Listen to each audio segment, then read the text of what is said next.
तो चलिए शुरू करते हैं। दिया क्या गया है, what is limit of x tending to zero a to the power x minus b to the power x upon x.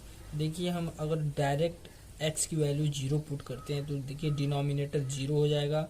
तो जीरो इन तो डिफाइन नहीं होगा, ये फिर फंक्शन ये डिफाइन नहीं हो पाएगा जो वैल्यू दी गई है एक्स टेंडिंग टू जीरो पर। तो चलिए इसके आगे का स्टेप हम क्या फॉलो करेंगे। इसके आगे का स्टेप ये है, फिर से लिमिट उसी प्रकार रखते हुए हमको आगे बढ़ना है। ये एक्सटेंडिंग टू जीरो। अब यहाँ पर हमको क्या लगाना है, एल हॉस्पिटल रूल लगाना है।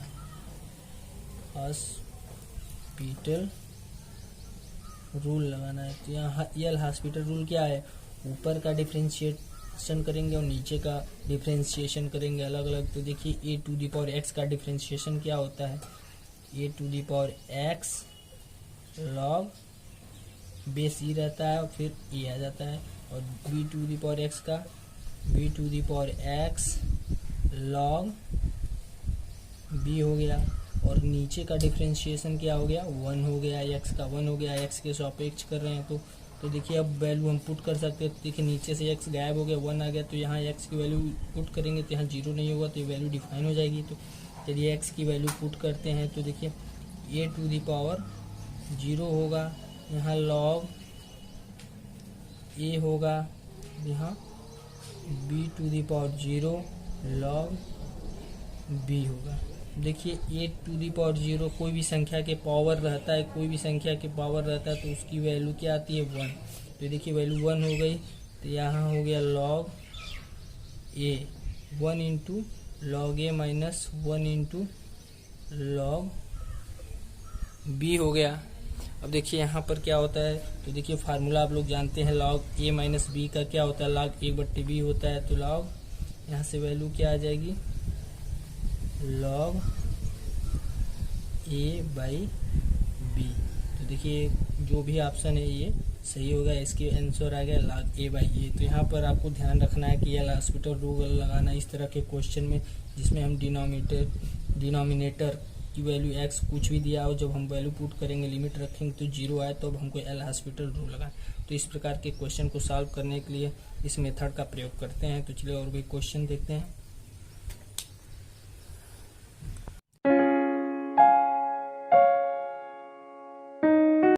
तो चलिए देखते हैं बॉक्स में ब्लू के कितने बाल हैं, दो बाल हैं। और रेड के कितने बाल हैं, 7 बाल हैं। तो इस प्रकार टोटल बाल कितने हो गए, 9 हो गए। टोटल बॉल 9 हो गए। तो हमको 9 बाल में से 2 बाल चुनने की प्रायिकता। पहले 9 बालों में से 2 बाल किस प्रकार चुन सकते हैं, कितने विधि से चुन सकते हैं, तो इसका कॉम्बिनेशन कैसे होगा। तो 9C2 से 9 बाल में से 2 बाल चुन सकते हैं। इस प्रकार ये कॉम्बिनेशन हो गया। अब हमको इसमें से कम एक बॉल नीली चुननी है, ब्लू बॉल एक कम से कम एटलीस्ट 1 बॉल ब्लू। तो एक बॉल तो आ ही जाएगा इसमें से, बचा एक बॉल तो उसमें से ब्लू भी ले सकते हैं, रेड भी ले सकते हैं। तो इस तरह के क्वेश्चन में एटलीस्ट 1 बॉल, इस तरह के क्वेश्चन में हम कैसे करते हैं। तो आप जानते हैं, हम लोग जानते हैं, सभी लोग जानते हैं कि घटना के घटित होने, मतलब मान लीजिए हम पी से घटना घटित होने और घटना के न घटित होने की प्रायिकता का एडिशन यानी कि योग सदैव कितना होता है, 1 होता है, ऑलवेज 1 होता है। इस ये फार्मूला होता है। तो पहले हमको घटना निकालना है कि एटलीस्ट 1 बाल ब्लू आना चाहिए। तो हम घटना वो निकालते हैं कि एटलीस्ट ब्लू बाल एक भी बाल मतलब ब्लू न ले। तो ब्लू बाल न ले तो मतलब क्या आ जाएगा, तो इसका ये मान निकालना है, इसका मान निकालना है हमको। तो एटलीस्ट 1 बाल क्या आ जाएगा, तो मान लीजिए पी तो क्या आ जाएगा, तो 1 माइनस पी ई डैश। इस प्रकार से क्वेश्चन हो गया। इस प्रकार से ये बना, मतलब जो भी हमको फार्मूला बनाना है, घटना घटित होने और न घटित होने का योगफल सदैव 1 होता है। तो हमको जो घटना निकालना है उसको वैसे रख देते हैं, जो नहीं घट रही है उसको 1 में से सब्ट्रैक्ट करते हैं। तो देखिए क्या आता है। तो देखिए कितने प्रकार से चुनते हैं। तो यहाँ पर 1 हो गया। अब घटना, अब देखिए यहाँ पर हम 2 बाल चुनना है 9 बालों में से। तो 9 बाल हमको ब्लू वाला न ले तो 7 बाल बचे। तो 7 बाल में से 2 बाल चुनने की प्रायिकता क्या हो जाएगी, मतलब कितने कॉम्बिनेशन से चुन सकते हैं, तो 7C2 आ जाएगा। और 9 बालों में से चुनना है तो 9 बालों में से 2 चुनने के प्रकार कितने हो गए, 9C2। अब इसको हल करते हैं तो देखिए क्या आता है, 1 आ गया ये, और ये क्या हो गया 7c2 को किस प्रकार सॉल्व करेंगे, तो ये देखिए 7 इंटू 6/2 हो गया, और ये हो गया 9 इंटू 8/2 हो गया। तो ये आप सोचेंगे कि ये कैसे मैं डायरेक्ट लिख गया, इसका फार्मूला ऐसे थोड़ी होता है, इसका फैक्टोरियल होता है 7 फैक्टोरियल अपॉन 7 माइनस 2 फैक्टोरियल और 2 फैक्टोरियल, तो इस प्रकार होता है। तो इसको डायरेक्ट लिखने की एक विधि है, तो इसका मैं वीडियो बना दूंगा बाद में, तो आप उस वीडियो को देख लीजिएगा। नहीं, और देखिए यहाँ से 2 तिहाई 6 हो गया, और ये 2 चौके 8 हो गया। तो अब देखिए यहाँ पर क्या आ गया, 1 माइनस 7 त्रिक 21 हो गया, 21/36। अब देखिए यहाँ से ये 3 से कट जाएगा, तो यहाँ से फिर क्या आ गया, 1 माइनस 7/12 आ गया। तो यहाँ से एलसीएम लेंगे तो 12 में से 7 गया 5 हो गया, तो यहाँ से 5/12 आ गया। तो वो प्रोबेबिलिटी आ गई कम से कम एक बाल नीली ज्ञात निकालने की, बॉक्स में से एक बाल नीली निकालने की ये प्रोबेबिलिटी आ गई। तो इस प्रकार ये क्वेश्चन करते हैं जिसमें एटलीस्ट 1 बॉल निकालनी हो।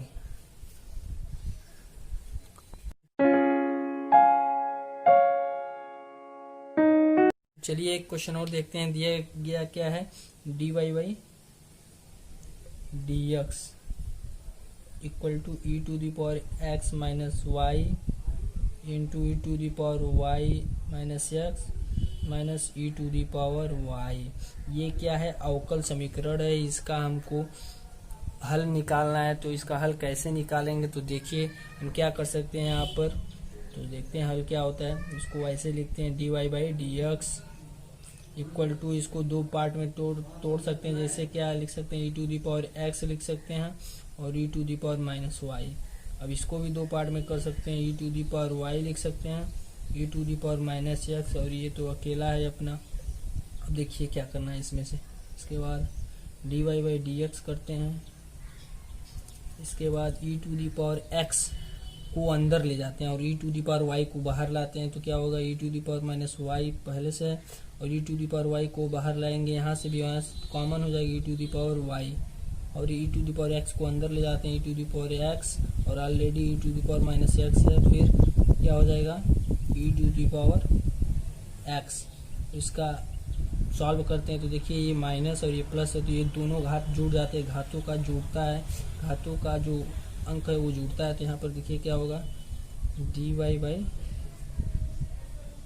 dx, उसके बाद क्या होगा e to the power minus y plus y, फिर अंदर क्या हो जाएगा e टू दी पावर क्या हो जाएगा x माइनस x, फिर e to the power x। अब देखिए ये तो वैल्यू ऊपर की 0 हो गई, और जिस किसी के वैल्यू के ऊपर घात 0 रहती है तो उसका मान क्या आता है, 1 आता है। dy बाई dx हो गया, इसकी वैल्यू 1 हो गई, तो इसकी भी वैल्यू 1 हो गई, और ये क्या हो गया e to the power minus x हो गया, e to the power x हो गया। तो अब देखिए क्या करना है हमको,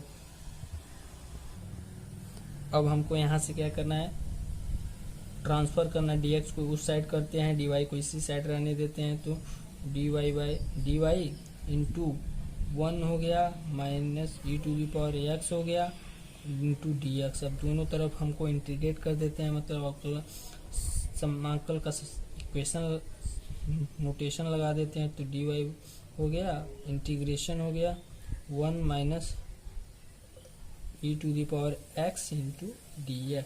अब देखिए यहाँ पर इसके साथ ही आ जाएगा, एक बार dx एक बार e to the power x के साथ आएगा। तो देखिए हम डायरेक्ट करते हैं, तो क्या होगा यहाँ पर इंटीग्रेशन ऑफ 1 का क्या होगा y के रिस्पेक्ट में, तो y हो गया। अब फिर यहाँ पर क्या हो जाएगा, यहाँ पर dx से गुणा होगा तो 1 का x के सापेक्ष x हो गया, और यहाँ e to the power x का क्या डिफरेंशिएशन इंटीग्रेशन होता है, e to the power x होता है, और इंटीग्रेशन के साथ एक कांस्टेंट लगा देते हैं c। तो देखिए इसमें से कौन सा ऑप्शन सही है, आपको पहला ऑप्शन सही है। तो इस प्रकार ये अवकल समीकरण निकालते हैं। तो इसी प्रकार अन्य वीडियो यानी कि अन्य जुड़े आपको क्वेश्चन पाने के लिए हमारे चैनल को सब्सक्राइब करें, लाइक करें। वीडियो को देखने के लिए धन्यवाद।